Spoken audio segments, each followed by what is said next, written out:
छुपा ना सकोगे मैं वो राज। बहुत नफरत करते ना मुझसे। दिल से। তারকা হয়েও বাসে ঘুমাতেন শাহরুখ খান।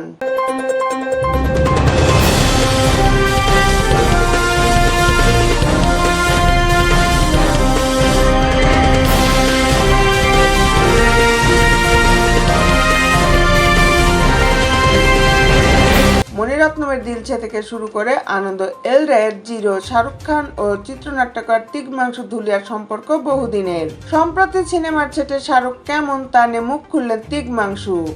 শাহরুখকে নিয়ে বড় কথা সামনে এনেছেন তিনি। খবর ইন্ডিয়ান এক্সপ্রেসের।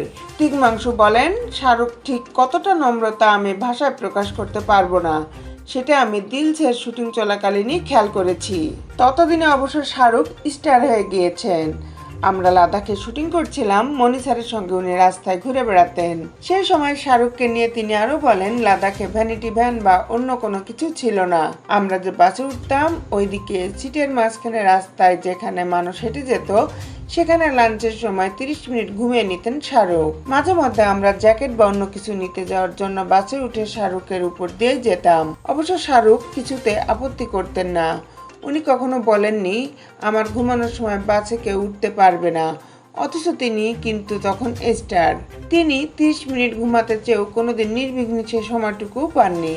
দিলছে ছবিতে শাহরুখের বিপরীতে অভিনয় করেছিলেন মনীষা কৈরালা, আর এই মিউজিক্যাল রোমান্টিক থ্রিলারটির হাত ধরেই অভিনয় দুনিয়ায় পা রেখেছিলেন প্রীতি জিন্তা।